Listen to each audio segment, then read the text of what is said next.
is going to be a lot of history, a lot of archaeology, and a lot of context setting to see what happened in the lead up and what forced God to work through Nahum to deliver this prophecy about the destruction of Nineveh, and why that was the case as well.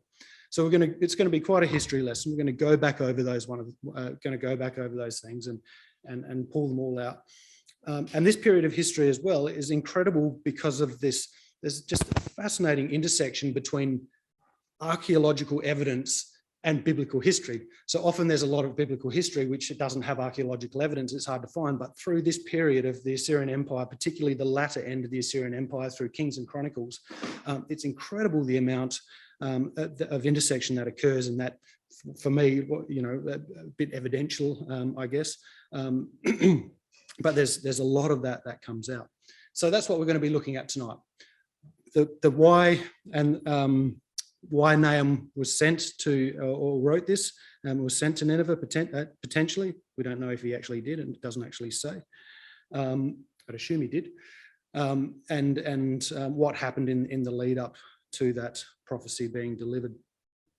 In the second session, we'll be pulling apart the text a bit. So we'll do a little bit of immersion into the text tonight, but not so much. But next, in a fortnight's time, is when we'll start pulling the text apart a bit more. And there's a lot of detail in it. And I'm never going to be a verse by verse sort of person. So we're not going to have that sort of overview of it. It's going to be a one night, maybe one and a bit night, depends on how carried away I get. Night looking at some of the real, some of the things that come out of Nahum. There's a significant number of connections with Jonah, which you might expect. And that's why when I was doing a bit of research, I was doing a bit of YouTubing and having a look at some ancient history, and came across this write-up that talked about the Nahum being the sequel to Jonah. And I thought, yeah, that actually works. Like Jonah's there's a lot of story, and it sort of builds up to, yes, the city of Nineveh is saved. And, a lot of sequels are the bigger crescendo to the story. If, the second book of a novel, or the second movie. I'm worried that my password. The story of Nahum and the outcome of Nahum is all of that and more. It is just such the end of the Assyrian Empire occurred through the destruction of Nineveh. That's incredible on a global scale at that particular point in time. And finally, in the last session, in 4 weeks' time, God willing, we're going to have a look through the relevance of this 2,500-year-old prophecy. What can we get out of it? What are some of the encouraging lessons that come out of it for us, and the reminders about God's involvement in history and God's redemption of his people, which is what part of this story is all about. So that's the plan for the next few weeks. Choose your sessions accordingly. But tonight I chose chapter 3 to start. Excuse me, because this is the primary chapter, the primary section, which helps with the dating of the book. And so once we've had a look at this, I'll show you how we can work out roughly the dating of the book. And then we want to go back and have a look what happened in the lead up to that book, once we know the period that it must have been written through.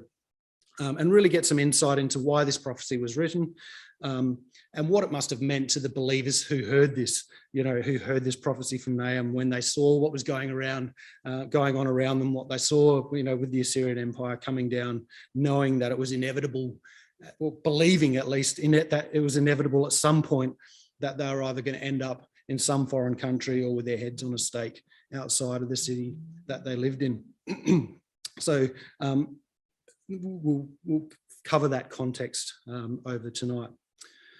So firstly, let's have a look at in verse 7 of chapter 3. It says, "It shall come to pass that all who look upon you will flee from you and say, Nineveh is laid waste." I'm reading from the New King James tonight. "Who will bemoan her? Where shall I seek comfort for you?" So the first step is that we know that Nineveh, this is a prophecy about the fall of Nineveh, and the fall of Nineveh has not yet occurred. It's saying, this is the burden of Nineveh at the start of chapter 1, it says, and this is saying, this is what's going to happen. You will fall, Nineveh. So we know from history that Nineveh fell around 615 BC. So we know now that this prophecy has to occur somewhere before 615 BC.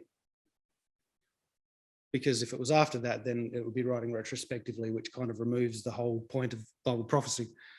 So we've got and all these figures are circa. Every date that I put in here is circa, because everyone's got their opinions on where things actually fit, but these are all, you know, in that rough period, whether it's 5 years this way or 5 years that way.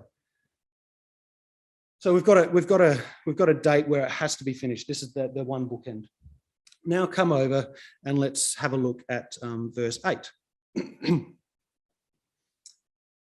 Are you better than no Ammon? Or I think the King James has, where are we? Than that populous no.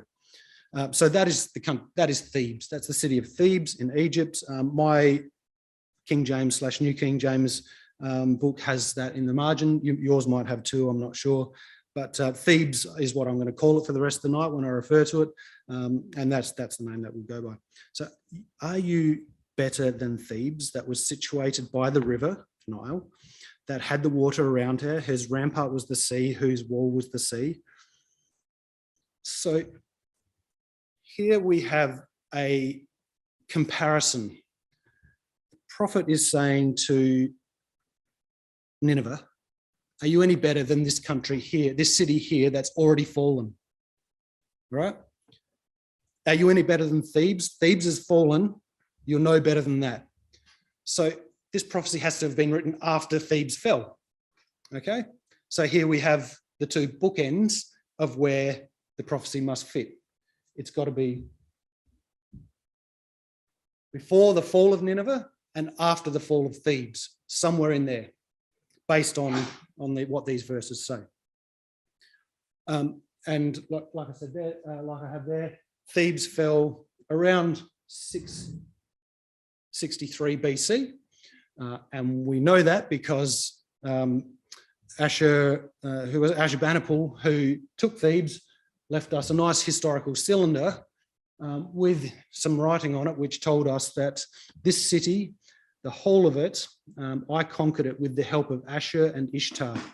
Silver, gold, precious stones, all the wealth of the palace, rich cloth, precious linen, great horses, supervising men and women, 2 obelisks of splendid electrum, weighing 2,500 talents. The doors of the temple I tore off from their bases and I carried them off to Assyria. With this weighty booty, I left Thebes. Against Egypt and Cush, I have lifted my spear and shown my power. With full hands, I have returned to Nineveh in good health. And so, we've got direct connections almost straight away there with this verse 8, haven't we? We've got the taking of Thebes, we've got the aggressor coming from Nineveh and going back to Nineveh, and we've got the reference to Egypt having the spear lifted, and in verse 9 there it says Ethiopia and Egypt were her strength. And so straight away, we can see that intersection of history, of biblical history and archaeology combining and giving us some real encouragement along the way. So that's how we know when Thebes fell. And so just those couple of verses there, verse 7 to 10 almost, gives us the two bookends roughly of when the book of Nahum was written. So in that period between 663 BC through to 615 BC. So what happened in the lead up to that? Well, let's start with a brief synopsis of the Assyrian Empire. The Assyrian Empire went for a significant number of years, started off quite small, as you can see in the red, and over time expanded to this is the breadth of the territory that it covered. In modern day terms, down on the Persian Gulf there on the right, we're going up through Iraq into the top there around, let's call it Urartu, that will be my pronunciation up the top. We're getting into southern Turkey there. Then we're coming down through Syria, through Lebanon, down through Israel, and then down through Egypt. And we can see Thebes down the bottom there, No Ammon, the territory which was conquered by Ashurbanipal. And so it covered a significant amount of territory at the end of its days. And what seems to be, and I'm, again, like I said, history has never really been my thing.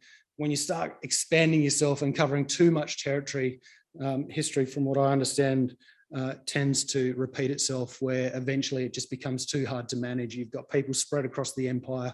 Your supply lines are difficult to manage. You start getting little outbreaks of rebellion occurring, and then which one are we going to tackle? And so that was one of the things which eventually led to the downfall of Assyria, of the Assyrian Empire.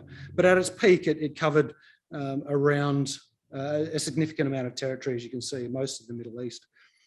And it was about 740 BC under Tiglath-Pileser III, where Assyria's foray down into Israel commenced. And so we're going to pick that up, coming back to 2 Kings chapter 15.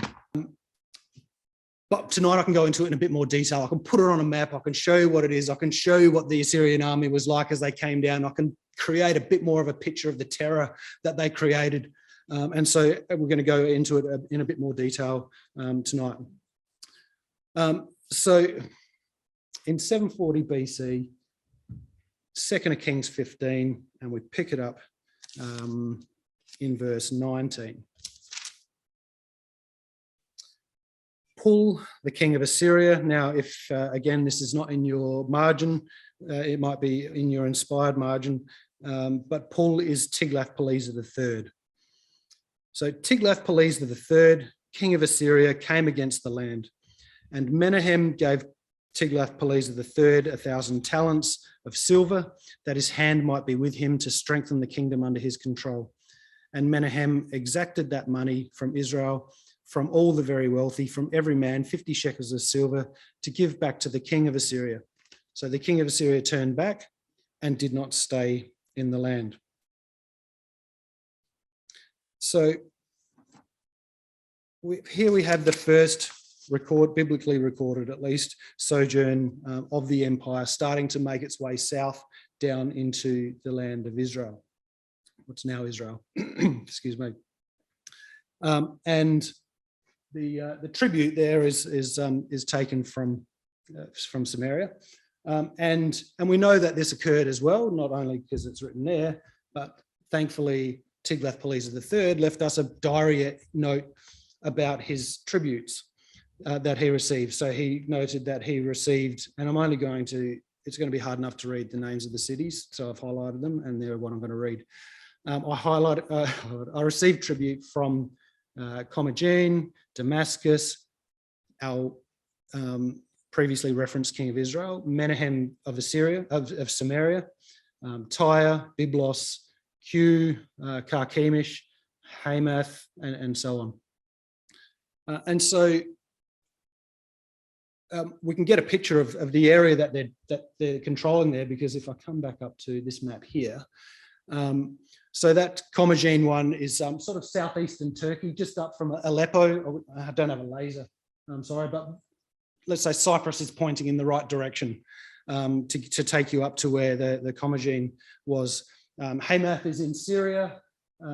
We've got Tyre down there just below Sidon on the coast of the Mediterranean Sea, was mentioned. Byblos is in Lebanon, just above Sidon and just in off the coast a bit. And so we can see it's that sort of top northwestern corner that what was his name? The king, Tiglath-Pileser III, that the king is sort of bringing under his control and exacting his tribute from. And to a certain extent, for the Assyrians to exert their control and to get that fear and eventually generate that tribute out of the nations wasn't particularly difficult, because the Assyrian military was known for their incredibly barbaric conquests and the violent and incredibly graphic messages that they left out the front of the cities they took to be communicated to their enemies, people that they were going to come up against in the future, to their vassal states, and just as for any refugees who happen to flee, to make sure they pass the story on of the horrors that they saw when their city was taken. And so thankfully for us, and if you've been to the British Museum, you would have seen this and probably been incredibly excited, because I found it exciting to see, and that was before I've done this study. So next time I go back, it's going to be awesome. Thankfully, they left a lot of stone reliefs and things like that, which document their historical battles. So what they did with their historical battles, is they had the equivalent of foreign correspondents who would go out to the battle and they would write down the things that they saw. And then they'd come back and then they'd talk to the artists or whoever it was, and they'd chip a recollection or a drawing of what that conquest was like in memory of it. And it's all part of this Assyrian drive to document things, like the kings documented, their conquests in their diaries. And they wanted this up, and they had this up in their palaces and their temples as a celebration of how awesome they were as a country and of their conquests. And so you can see here a little bit about what they've got. You've got that Doctor Who-like battering ram in the middle. It's armored. It's in there. It's knocking down the walls. It's sheltered from the arrows and the rocks of the people around them. And so that was one of the ways that that would help with their conquests of cities. This one here, I suspect, is not going to be. Oh, it's actually not too bad. On my computer screen, it's not so visible. But this is actually the conquest of Thebes. So this was the drawing of the conquest of Thebes, and you can see quite a bit up here of what they did. So. If you can see it, so up here, and we'll have a conversation in a little while about their policy of deportation, of deporting and rehoming people in different countries. That's what you've got here.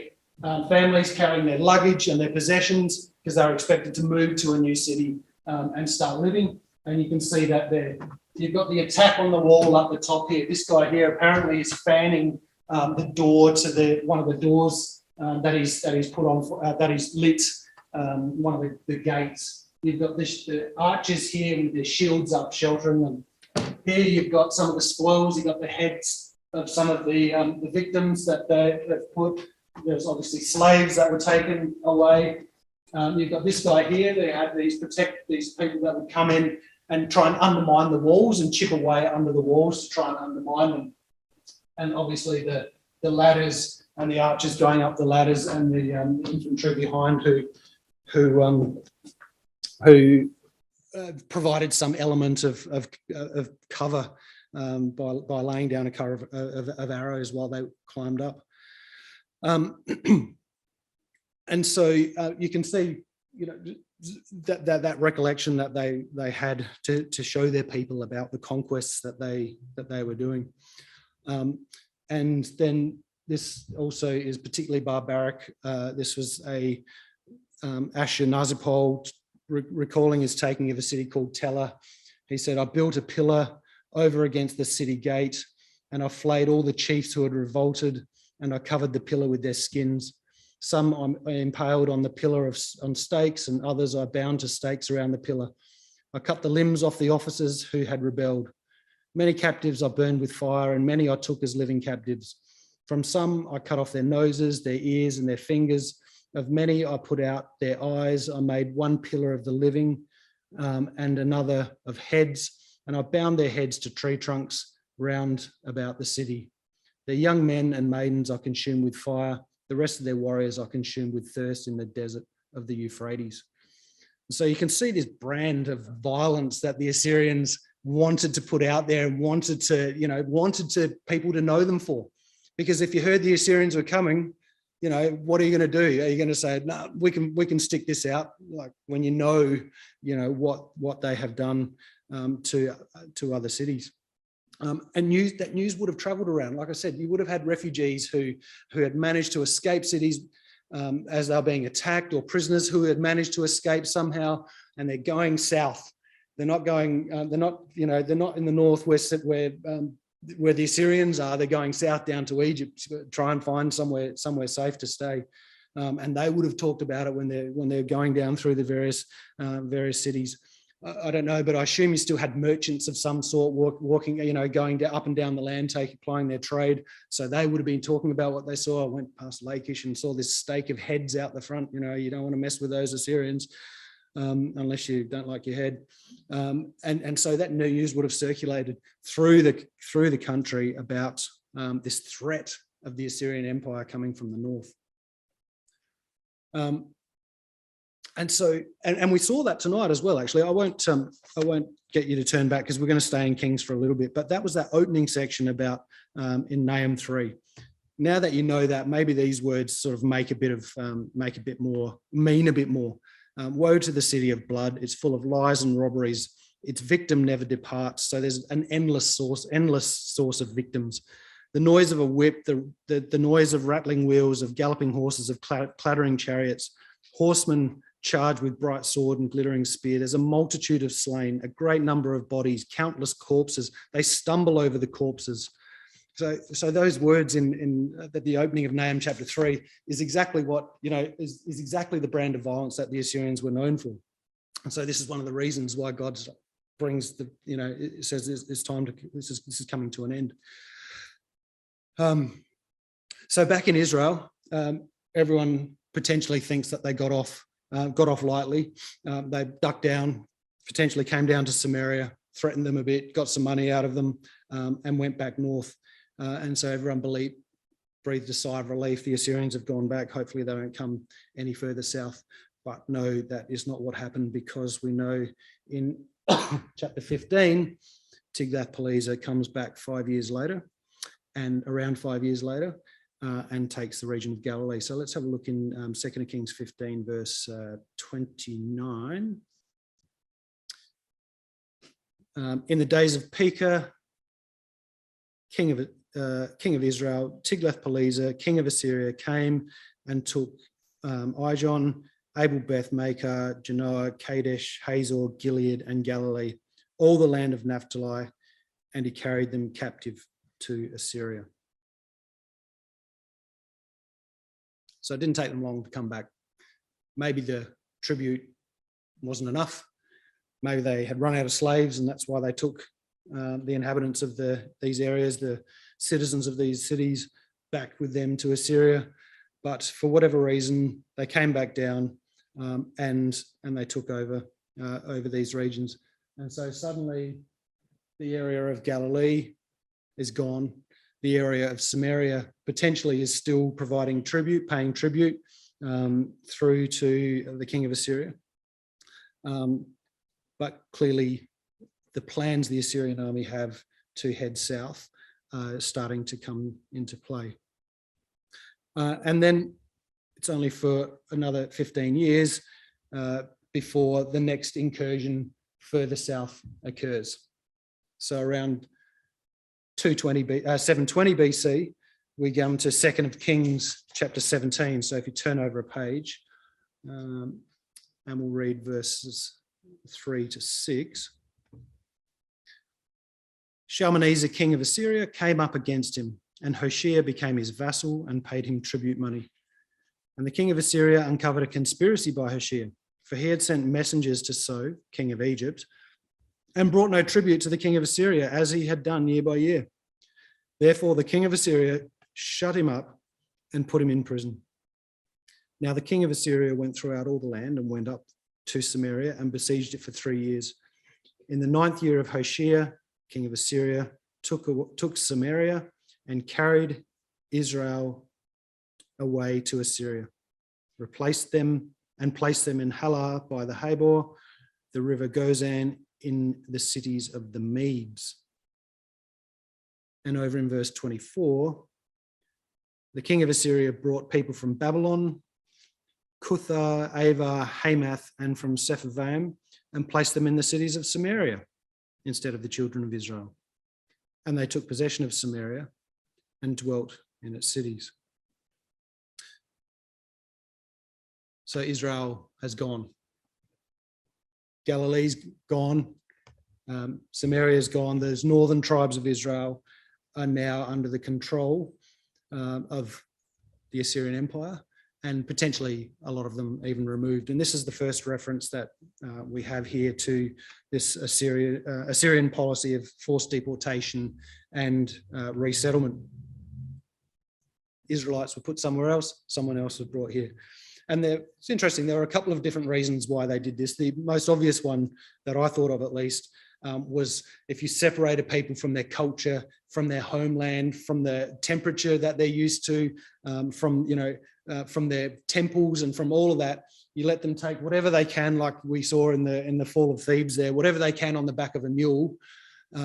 You're limiting at them to supplies, basically, and to your basic necessities.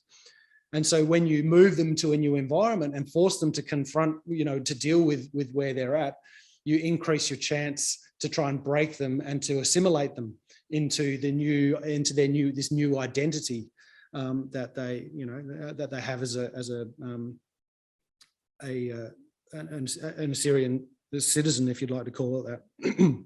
But also, apparently, that they did this with, like, it was the government was involved to an extent on where people were placed, because they would choose cities with particular strengths. Maybe it's an agricultural based city, or maybe, that's a strong, they had a strong, I don't know, blacksmithing industry or something like that. They might move them strategically around the empire to help build up the parts of the empire where the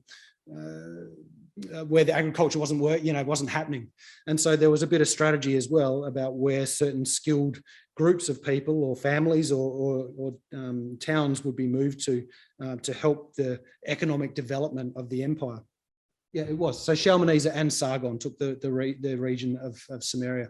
So that's a bit of a, so the Sargon reference mainly comes from this cylinder where he wrote this. At the beginning of my royal rule, the town of the Sumerians I besieged, conquered for the God who let me achieve this triumph. I led away as prisoners 27,000 and a bit inhabitants, and equipped from among them 50 chariots for my royal corpse. The town I rebuilt after that, it was better than, I rebuilt better than it was before, and settled therein people from countries which I had conquered. I placed an officer of mine as governor over them and imposed on them tribute, as is customary for Assyrian citizens. And so we see there the reference to this forced deportation resettlement policy, and Sargon II bragging about his involvement, or recording at least his involvement in this capture and basically destruction, I guess, to an extent, of Samaria. But I thought it was also interesting, and I haven't researched enough on this, to note that the tribute was put on them as was customary for Assyrian citizens. It wasn't like we put tribute on them because they were prisoners of our almighty empire or something like that. It reads to me as if you were expected to become a citizen of this new country that you'd been conquered by, and so you got the same tax that other Assyrian citizens got as well. So that was what we saw just here in 2 Kings 17. 2 Kings 17. And so then finally in 700 BC, the last, at least, attempt of a conquest of God's people commences. And so this was Sennacherib coming down against Jerusalem. So if we turn over a page to 2 Kings 18,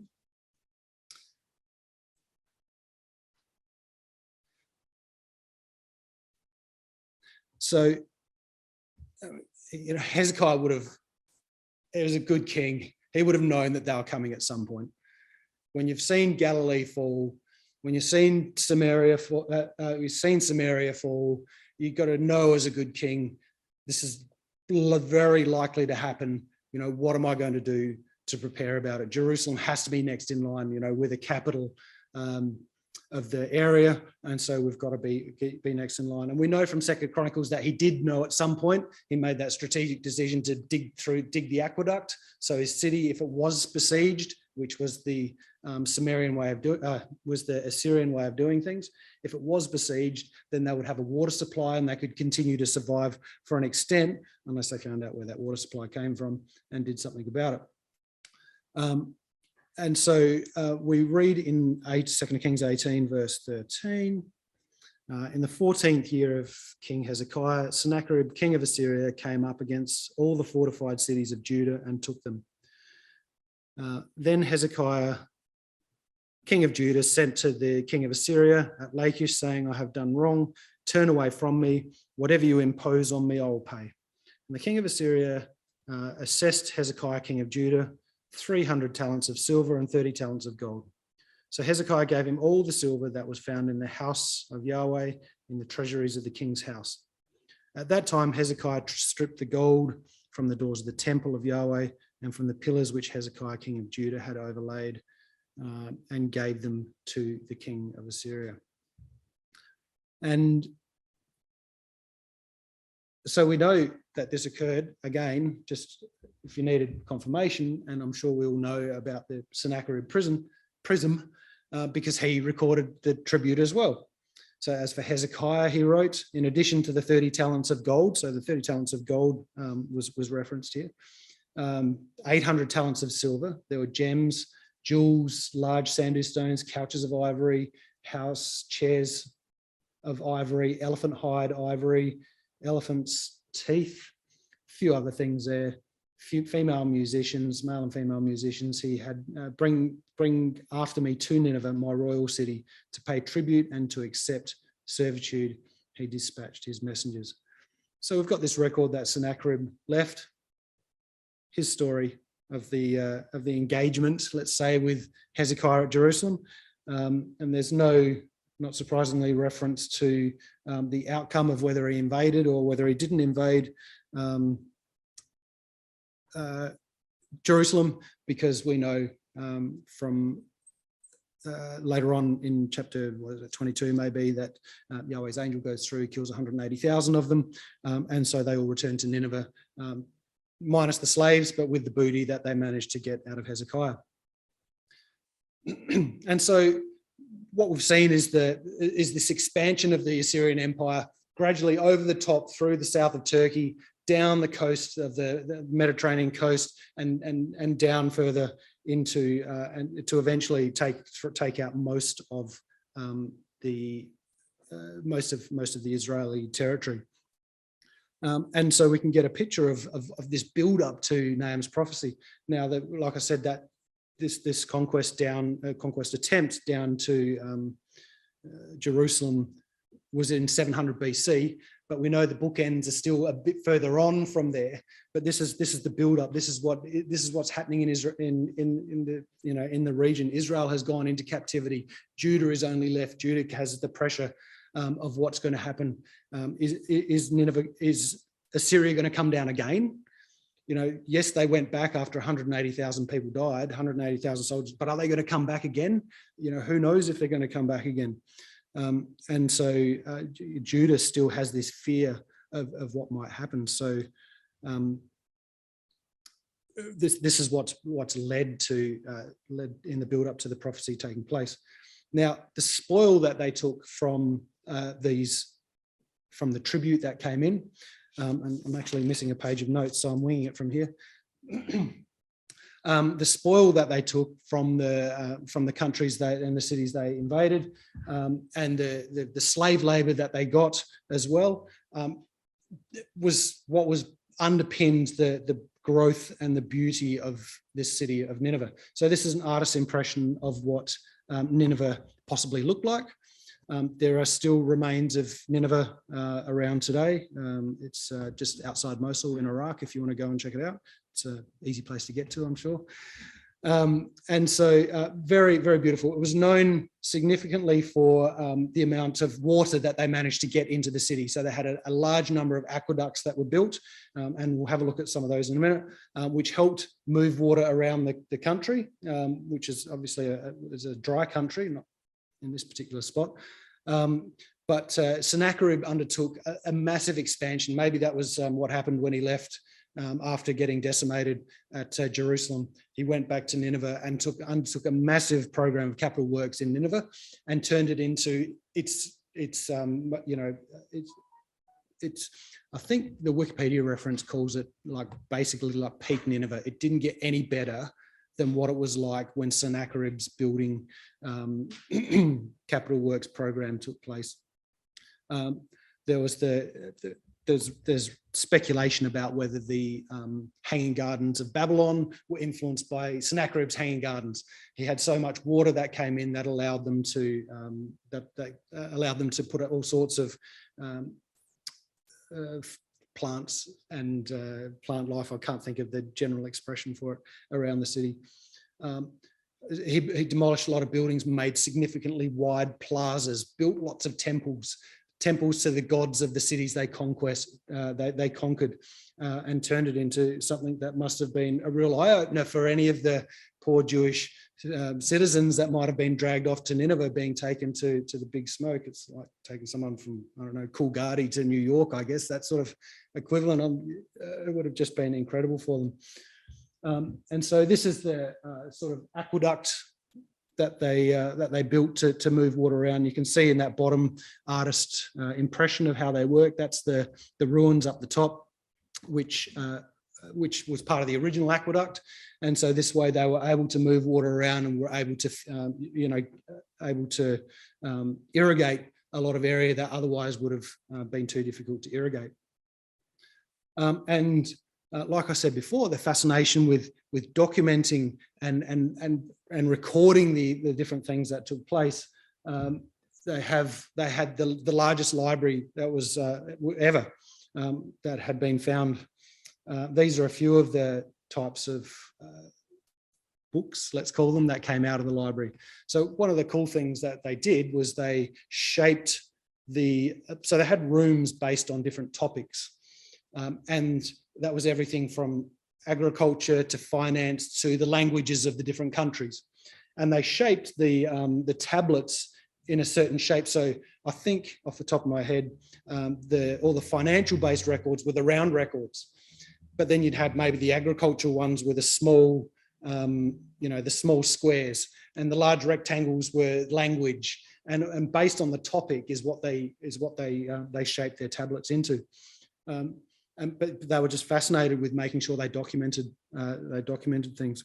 And so you can see from these images and from this bit of history, like the expansionist element to it, but also that indulgent, self-indulgent attitude that was present in Nineveh around the time that Nahum would have started writing. It was a city that was so beautiful, a country that was so rich, that had established itself well and truly to everybody that was under their control, established themselves well and truly, and would be seen as a country that was never going to change. It was never like, who is ever going to defeat this country? Nineveh is huge. The army is incredible. They're barbaric and violent. This is here to stay. But Nahum's prophecy comes in, which we'll start to see from next week, and says that's actually not going to be the case. This violence is going to go, this lying, this bloodshed, this exploitation of the poor, all for the gain of the Assyrian population, and the glory of the Assyrian kings has gone too far. And so that's where we'll pick it up from next week.